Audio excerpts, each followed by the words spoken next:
Hello friends, welcome to GK mind game. ಪ್ರಶ್ನೆಗಳ ಸಂಪೂರ್ಣ ಮಾಹಿತಿಗಾಗಿ ವಿಡಿಯೋನ ಎಲ್ಲೂ ಸ್ಕಿಪ್ ಮಾಡದೆ ಕಂಪ್ಲೀಟಾಗಿ ನೋಡಿ. ಇವತ್ತಿನ ಪ್ರಶ್ನೆಗಳಲ್ಲಿ ಮೊದಲನೇ ಪ್ರಶ್ನೆ, ಮದ್ಯಪಾನವಾದ ರಮ್ ಅನ್ನು ಕುಡಿದಾಗ ದೇಹದಲ್ಲಿ ಶಾಖ ಉತ್ಪತ್ತಿಯಾಗಲು ಕಾರಣವೇನು?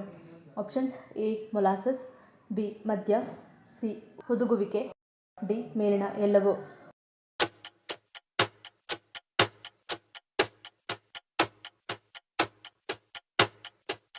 ಸರಿಯಾದ ಉತ್ತರ ಆಪ್ಷನ್ ಎ ಮೊಲಾಸಸ್. ರಮ್ ತಯಾರಿಸಲು ಮೊಲಾಸಸ್ ಅನ್ನು ಬಳಸಲಾಗುತ್ತದೆ. ಕಬ್ಬಿನ ರಸದಿಂದ ಸಕ್ಕರೆ ತಯಾರಿಸಿದಾಗ ಸಿಗುವುದು ಇದೆ. ಸಕ್ಕರೆ ತಯಾರಿಸುವ ಪ್ರಕ್ರಿಯೆಯಲ್ಲಿ ಮೊಲಾಸಸ್ ಎಂದು ಕರೆಯಲ್ಪಡುವ ಈ ಗಾಢ ಬಣ್ಣದ ಉಪ ಉತ್ಪನ್ನವು ಉತ್ಪತ್ತಿಯಾಗುತ್ತದೆ. ನಂತರ ಅದನ್ನು ಹುದುಗಿಸಲಾಗುತ್ತದೆ. ನಂತರ ಅದರಿಂದಲೇ ರಮ್ ಅನ್ನು ತಯಾರಿಸಲಾಗುತ್ತದೆ. ಡಾರ್ಕ್ ರಮ್ ತಯಾರಿಸುವಾಗ ಅದಕ್ಕೆ ಮೊಲಾಸಸ್ ಸೇರಿಸುವ ಮೂಲಕ ಪ್ರತ್ಯೇಕವಾಗಿ ಸಂಸ್ಕರಿಸಲಾಗುತ್ತದೆ. ಇದರಿಂದ ಅದರ ಬಣ್ಣ ಗಾಢವಾಗುತ್ತದೆ ಮತ್ತು ಅದರ ರುಚಿ ಸುಧಾರಿಸುತ್ತದೆ. ಈ ಕಾರಣದಿಂದಾಗಿ ಡಾರ್ಕ್ ರಮ್ ಹೆಚ್ಚಿನ ಕ್ಯಾಲೋರಿಗಳನ್ನು ಹೊಂದಿರುತ್ತದೆ. ಇದು ದೇಹದಲ್ಲಿ ಶಾಖವನ್ನು ಉತ್ಪಾದಿಸಲು ಕಾರಣವಾಗುತ್ತದೆ. ಅದಕ್ಕಾಗಿಯೇ ಜನರು ಚಳಿಗಾಲದಲ್ಲಿ ರಮ್ ಕುಡಿಯಲು ಇಷ್ಟಪಡುತ್ತಾರೆ. ಎರಡನೇ ಪ್ರಶ್ನೆ, ಪುರಾಣಗಳ ಪ್ರಕಾರ ಕಾಶಿಯಲ್ಲಿ ಸಾವನ್ನಪ್ಪುವವರ ಕಿವಿಯಲ್ಲಿ ಸಾಕ್ಷಾತ್ ಶಿವನು ಯಾವ ಮಂತ್ರವನ್ನು ಪಿಸುಗುಡುತ್ತಾನೆ ಎಂದು ಹೇಳಲಾಗುತ್ತದೆ? Options: A Narayana, B Ram, C Shivaya, D Taraka ಮಂತ್ರ.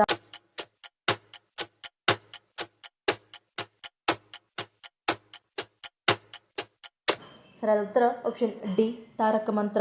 ಕಾಶಿ ಖಂಡದ ಪ್ರಕಾರ ಕಾಶಿಯಲ್ಲಿ ಯಾರು ತಮ್ಮ ಪ್ರಾಣವನ್ನು ತ್ಯಜಿಸುತ್ತಾರೋ ಅವರ ಕಿವಿಯಲ್ಲಿ ಶಿವನೇ ತಾರಕ ಮಂತ್ರವನ್ನು ಪಿಸುಗುಡುತ್ತಾನೆ ಎಂದು ನಂಬಲಾಗಿದೆ. ಈ ಮಂತ್ರವನ್ನು ಕೇಳಿದ ನಂತರ ಆ ವ್ಯಕ್ತಿಯ ಆತ್ಮವು ಜನನ ಮತ್ತು ಮರಣದ ಚಕ್ರದಿಂದ ಮುಕ್ತವಾಗುತ್ತದೆ ಎಂದು ಹೇಳಲಾಗುತ್ತದೆ. ಅದಕ್ಕಾಗಿಯೇ ಕಾಶಿಯಲ್ಲಿ ಸಾವನ್ನು ಮಂಗಳ ಎಂದು ಕರೆಯಲಾಗುತ್ತದೆ. ಒಬ್ಬ ವ್ಯಕ್ತಿಯು ತಮ್ಮ ಜೀವನದಲ್ಲಿ ಎಷ್ಟೇ ದುಷ್ಟ ಅಥವಾ ಪಾಪಿಯಾಗಿದ್ದರೂ ಅವರು ಇಲ್ಲಿ ಸತ್ತರೆ ಅವರು ಮೋಕ್ಷವನ್ನು ಪಡೆಯುವುದು ಖಚಿತ. ಗರ್ಭಾವಸ್ಥೆಯಲ್ಲಿ ತಾಯಿ ಮಗುವಿನ ಆರೋಗ್ಯಕ್ಕೆ ಉತ್ತಮವಾದ ಆಹಾರ ಯಾವುದು? ಆಪ್ಷನ್ಸ್: ಎ ಸಬ್ಬಕ್ಕಿ, ಬಿ ಮೊಟ್ಟೆ, ಸಿ ಹಾಲು, ಡಿ ಮೀನು.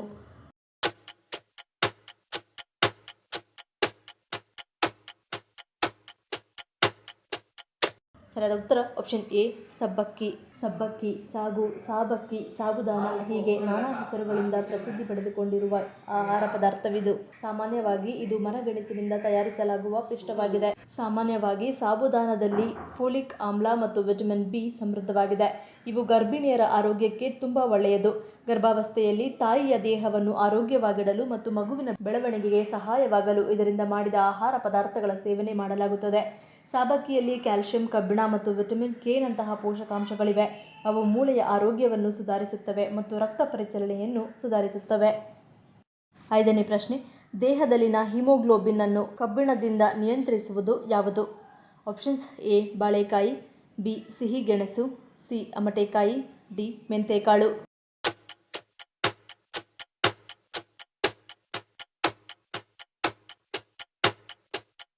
ಸರಿಯಾದ ಉತ್ತರ ಆಪ್ಷನ್ ಸಿ ಅಮಟೆಕಾಯಿ. ಅಮಟೆಕಾಯಿ ವಿಟಮಿನ್ ಸಿಯ ಉತ್ತಮ ಮೂಲವಾಗಿದೆ. ಇದು ಆರೋಗ್ಯಕರ ಪ್ರತಿರಕ್ಷಣಾ ವ್ಯವಸ್ಥೆ, ಕಾಲಜನ್ ಉತ್ಪಾದನೆ ಮತ್ತು ಉತ್ಕರ್ಷಣ ನಿರೋಧಕ ರಕ್ಷಣೆಗೆ ಅವಶ್ಯಕವಾಗಿದೆ. ಈ ಕಾಯಿಯಲ್ಲಿ ಆಹಾರದ ಫೈಬರ್ ಇದೆ. ಇದು ಜೀರ್ಣಕ್ರಿಯೆಗೆ ಸಹಾಯ ಮಾಡುತ್ತದೆ, ಕರುಳಿನ ಕ್ರಮಬದ್ಧತೆಯನ್ನು ಉತ್ತೇಜಿಸುತ್ತದೆ ಮತ್ತು ಆರೋಗ್ಯಕರ ಕೊಲೆಸ್ಟ್ರಾಲ್ ಮಟ್ಟವನ್ನು ಕಾಪಾಡಿಕೊಳ್ಳಲು ಸಹಾಯ ಮಾಡುತ್ತದೆ. ಅಮಟೆಕಾಯಿ ತಿನ್ನುವುದರಿಂದ ದೇಹದಲ್ಲಿ ರಕ್ತ ಹೆಚ್ಚಾಗುತ್ತದೆ. ಅಮಟೆಕಾಯಿಯಲ್ಲಿ ಕಬ್ಬಿಣವು ಇರುವುದರಿಂದ ಕಬ್ಬಿಣವು ರಕ್ತವನ್ನು ಹೆಚ್ಚಿಸುವ ಪ್ರಮುಖ ಪೋಷಕಾಂಶಗಳಲ್ಲಿ ಒಂದಾಗಿದೆ. ಕಬ್ಬಿಣವು ಕೆಂಪು ರಕ್ತ ಕಣಗಳೊಂದಿಗೆ ಸಂಯೋಜಿಸುತ್ತದೆ ಮತ್ತು ಅವುಗಳ ಪ್ರಮಾಣವನ್ನು ಹೆಚ್ಚಿಸುತ್ತದೆ. ದೇಹದಲ್ಲಿನ ಹಿಮೋಗ್ಲೋಬಿನ್ ಅನ್ನು ಕಬ್ಬಿಣದಿಂದ ನಿಯಂತ್ರಿಸಲಾಗುತ್ತದೆ. ಆರನೇ ಪ್ರಶ್ನೆ, ಭಾರತದಲ್ಲಿ ಯಾರ ಜನ್ಮದಿನವನ್ನು ರಾಷ್ಟ್ರೀಯ ಮಹಿಳಾ ದಿನವನ್ನಾಗಿ ಆಚರಿಸಲಾಗುತ್ತದೆ? Options: A mother Teresa, B Sarojini Naidu, C Indira Gandhi, D Anandibai Joshi.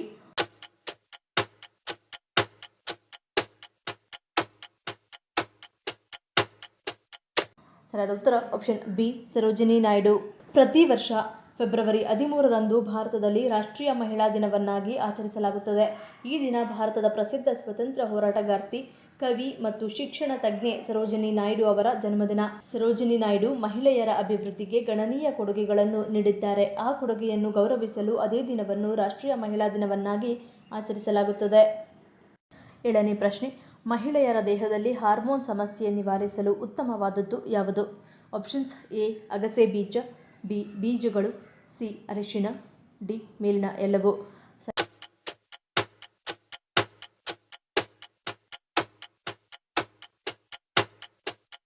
ಸರಿಯಾದ ಉತ್ತರ ಆಪ್ಷನ್ ಡಿ ಮೇಲಿನ ಎಲ್ಲವೂ. ಅಗಸೆ ಬೀಜದಲ್ಲಿ ಲಿಗ್ನಾನ್ಗಳು ಮತ್ತು ಒಮೆಗಾ 3 ಕೊಬ್ಬಿನಾಮ್ಲಗಳು ಹೇರಳವಾಗಿವೆ. ಇವು ದೇಹದಲ್ಲಿ ಈಸ್ಟ್ರೋಜನ್ ಮಟ್ಟವನ್ನು ಸಮತೋಲನಗೊಳಿಸುವುದರಿಂದ PCOS ಸಮಸ್ಯೆಯನ್ನು ನಿವಾರಿಸುವಲ್ಲಿ ಪರಿಣಾಮಕಾರಿಯಾಗಿದೆ. ಚಿಯಾ ಸೀಡ್ಸ್, ಬಾದಾಮಿ, ವಾಲ್ನಟ್ಸ್, ಕುಂಬಳ ಬೀಜಗಳಲ್ಲಿ ಕೊಬ್ಬಿನಾಮ್ಲಗಳು ಹೇರಳವಾಗಿವೆ. ದೇಹದಲ್ಲಿ ಇನ್ಸುಲಿನ್ ಮಟ್ಟವನ್ನು ನಿಯಂತ್ರಿಸುವಲ್ಲಿ ಪರಿಣಾಮಕಾರಿಯಾಗಿರುವ ಈ ಆಹಾರಗಳಲ್ಲಿ ಹಾರ್ಮೋನ್ ಸಮತೋಲನಕ್ಕೆ ಸಹಾಯಕವಾಗಿದೆ. ಹಲವು ರೋಗಿಗಳಿಗೆ ದಿವ್ಯೌಷಧಿಯಾಗಿರುವ ಅರಿಶಿನದಲ್ಲಿ ಕರ್ಕ್ಯೂಮಿನ್ ಉರಿಯೂತ ನಿವಾರಕ ಗುಣಗಳು ಹೆಚ್ಚಾಗಿದ್ದು PCOD, PCOS ಮತ್ತು ಎಂಡೋಮೆಟ್ರಿಯೋಸಿಸ್ ನಂತಹ ಆರೋಗ್ಯ ಸಮಸ್ಯೆಗಳನ್ನು ನಿವಾರಿಸುವಲ್ಲಿ ಪರಿಣಾಮಕಾರಿಯಾಗಿದೆ. 8ನೇ ಪ್ರಶ್ನೆ, ಯಾವ ಸಮಸ್ಯೆ ಇರುವವರು ತಪ್ಪಿಯೂ ಕಲ್ಲಂಗಡಿ ಹಣ್ಣನ್ನು ತಿನ್ನಬಾರದು? ಆಪ್ಷನ್ಸ್: ಎ ಶುಗರ್, ಬಿ ಹೃದ್ರೋಗ, ಸಿ ಅಲರ್ಜಿ, ಡಿ ಅಸ್ತಮಾ.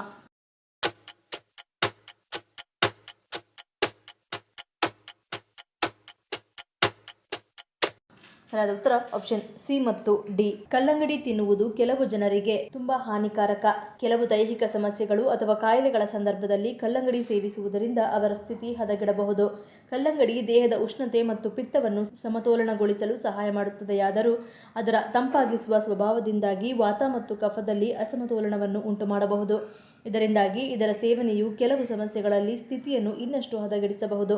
ಉದಾಹರಣೆಗೆ ಶೀತ ಮತ್ತು ಕೆಮ್ಮು, ಗಂಟಲು ನೋವು, ಜ್ವರ, ಸೈನಟಿಸ್, ಅಲರ್ಜಿಗಳು, ಅಸ್ತಮಾ, ಸಂಧಿವಾತ ಇಂತಹ ಸಮಸ್ಯೆಗಳಿರುವವರು ಸಾಧ್ಯವಾದಷ್ಟು ಕಲ್ಲಂಗಡಿ ಹಣ್ಣನ್ನು ತಿನ್ನುವುದರಿಂದ ದೂರ ಉಳಿಯುವುದು ಉತ್ತಮ. 9ನೇ ಪ್ರಶ್ನೆ, ಯಾವ ಸೊಪ್ಪು ನಮ್ಮ ದೇಹದಲ್ಲಿ ಉತ್ಕರ್ಷಣ ನಿರೋಧಕವಾಗಿ ಕಾರ್ಯನಿರ್ವಹಿಸುತ್ತದೆ? ಆಪ್ಷನ್ಸ್: ಎ ಪಾಲಕ್, ಬಿ ಮೆಂತ್ಯೆ, ಸಿ ಕಲ್ಮಿ, ಡಿ ಸಬ್ಬಸಿಗೆ.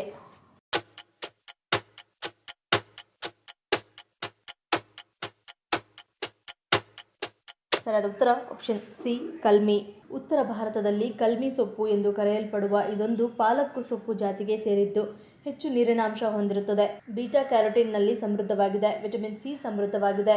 ಇದು ದೇಹದಲ್ಲಿ ಉತ್ಕರ್ಷಣ ನಿರೋಧಕವಾಗಿ ಕಾರ್ಯನಿರ್ವಹಿಸುತ್ತದೆ. ಈ ಸೊಪ್ಪನ್ನು ಪಲ್ಯವಾಗಿ ಮಾಡಲಾಗುತ್ತದೆ. ಕಲ್ಮಿ ಸೊಪ್ಪು ತಿಂದರೆ ಮಧುಮೇಹದಂತಹ ಅನೇಕ ರೋಗಗಳನ್ನು ನಿಯಂತ್ರಣ ಮಾಡುತ್ತದೆ.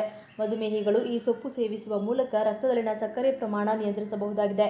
ಈ ಸೊಪ್ಪಿನ ನಿಯಮಿತ ಸೇವನೆಯು ಮೆಗ್ನೀಷಿಯಂ ರಕ್ತದೊತ್ತಡವನ್ನು ಕಡಿಮೆ ಮಾಡುತ್ತದೆ. ಅಲ್ಲದೆ ಇದರಲ್ಲಿರುವ ಫೋಲೇಟ್, ಹೋಮೋಸಿಸ್ಟೈಸ್ನಂತಹ ರಾಸಾಯನಿಕಗಳ ಅಪಾಯವನ್ನು ತೊಡೆದುಹಾಕಲು ಸಹಾಯ ಮಾಡುತ್ತದೆ. ತುಪ್ಪ ತಿನ್ನುವಾಗ ಮಾಡುವ ಯಾವ ತಪ್ಪು ದೇಹದ ಬೊಜ್ಜನ್ನು 2 ಪಟ್ಟು ಹೆಚ್ಚಾಗುವಂತೆ ಮಾಡುತ್ತದೆ? ಆಪ್ಷನ್ಸ್: ಎ ತಣ್ಣೀರು ಸೇವನೆ, ಬಿ ತಂಪಾದ ಆಹಾರದೊಂದಿಗೆ, ಸಿ ಅತಿಯಾದ ಸೇವನೆ, ಡಿ ಮೇಲಿನ ಎಲ್ಲವೂ.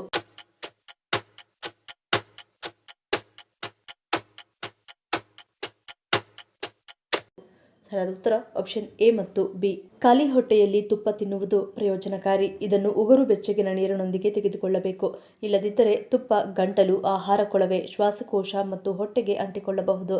ಅಲ್ಲದೆ ಸರಿಯಾಗಿ ಬಳಸದಿದ್ದರೆ ಅದು ಕೊಲೆಸ್ಟ್ರಾಲ್ ಅನ್ನು ವೇಗವಾಗಿ ಹೆಚ್ಚಿಸುತ್ತದೆ. ನಿಮ್ಮ ಆಹಾರದಲ್ಲಿ ತುಪ್ಪವಿದ್ದರೆ ನೀರಿನ ಬಗ್ಗೆ ಹೆಚ್ಚಿನ ಗಮನ ಕೊಡುವುದು ಉತ್ತಮ. ತುಪ್ಪ ತಿಂದ ನಂತರ ತಣ್ಣೀರು ಅಥವಾ ತಂಪು ಪಾನೀಯಗಳನ್ನು ಸೇವಿಸುವುದು ತುಂಬಾ ಅಪಾಯಕಾರಿ. ಇದರಿಂದ ಹಲವು ರೋಗಗಳು ಬರಬಹುದು. ತರಕಾರಿ ಬಿಸಿಯಾಗಿರಬೇಕು ಮತ್ತು ಅದರ ಮೇಲೆ ತುಪ್ಪ ಸೇರಿಸಿದ ನಂತರ ಅದನ್ನು ತಿನ್ನಬೇಕು.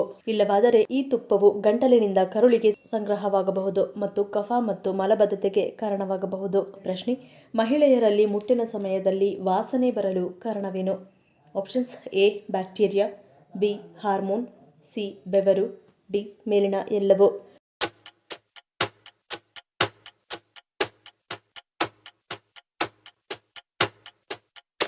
ಸರಿಯಾದ ಉತ್ತರ ಆಪ್ಷನ್ ಡಿ ಮೇಲಿನ ಎಲ್ಲವೂ. ಮುಟ್ಟಿನ ಸಮಯದಲ್ಲಿ ಹಾರ್ಮೋನ್ಗಳ ಬದಲಾವಣೆಗಳು ಸ್ವಲ್ಪ ವಾಸನೆಯನ್ನು ಉಂಟುಮಾಡಬಹುದು. ಯೋನಿ ಪ್ರದೇಶದಲ್ಲಿ ನೈಸರ್ಗಿಕ ಬ್ಯಾಕ್ಟೀರಿಯಾಗಳು ಸ್ವಲ್ಪ ವಾಸನೆಯನ್ನು ಉಂಟುಮಾಡುತ್ತವೆ. ರಕ್ತದ pH ಮಟ್ಟವು ಸ್ವಲ್ಪ ವಾಸನೆಯನ್ನು ಉಂಟುಮಾಡಬಹುದು. ಇನ್ನು ಬೆವರು ಮುಟ್ಟಿನ ರಕ್ತದೊಂದಿಗೆ ಬೆರೆಯಬಹುದು. ಮುಟ್ಟಿನ ರಕ್ತವು ಕೆಟ್ಟ ವಾಸನೆ ಬರುವುದು ಸಂಪೂರ್ಣವಾಗಿ ಸಾಮಾನ್ಯ. ಹೊರಬರುವ ರಕ್ತವು ಫಲವತ್ತಾಗದ ಮೊಟ್ಟೆಗಳು, ಗರ್ಭಾಶಯದ ಒಳಪದರ, ರಕ್ತ, ಯೋನಿಯಲ್ಲಿರುವ ಬ್ಯಾಕ್ಟೀರಿಯಾಗಳು, ಯೋನಿಯ ಆಮ್ಲೀಯ ವಾತಾವರಣ ಇತ್ಯಾದಿಗಳನ್ನು ಒಳಗೊಂಡಿರುತ್ತದೆ. ಆದ್ದರಿಂದ ರಕ್ತವು ಕೆಟ್ಟ ವಾಸನೆಯನ್ನು ಹೊಂದಿರುವುದು ಸಂಪೂರ್ಣವಾಗಿ ಸಾಮಾನ್ಯವಾಗಿರುತ್ತದೆ. ಪ್ರಶ್ನೆಗಳಲ್ಲಿ ನೀವು ಎಷ್ಟು ಪ್ರಶ್ನೆಗಳಿಗೆ ಸರಿ ಉತ್ತರವನ್ನು ಕೊಟ್ಟರೆ ಅನ್ನೋದನ್ನು ಕಮೆಂಟ್ ಮಾಡಿ ತಿಳಿಸಿ. ಈ ವಿಡಿಯೋ ನಿಮ್ಗೆ ಇಷ್ಟ ಆಗಿದ್ರೆ ಮರಿದೇ ಲೈಕ್ ಮಾಡಿ, ಶೇರ್ ಮಾಡಿ, ಸಬ್ಸ್ಕ್ರೈಬ್ ಮಾಡಿ. ನನ್ನ ಚಾನಲ್ನ ಇನ್ನೂ ಸಬ್ಸ್ಕ್ರೈಬ್ ಮಾಡಿದೆ ಹಾಗೆ ವಿಡಿಯೋಸ್ ನೋಡ್ತಿದ್ರೆ ಪ್ಲೀಸ್ ಸಬ್ಸ್ಕ್ರೈಬ್ ಮಾಡಿ, ಸಪೋರ್ಟ್ ಮಾಡಿ. ಮತ್ತೊಂದು ಇಂಟ್ರೆಸ್ಟಿಂಗ್ ವಿಡಿಯೋನಿಗೆ ಸಿಗ್ತೀನಿ. Until love you all, take care.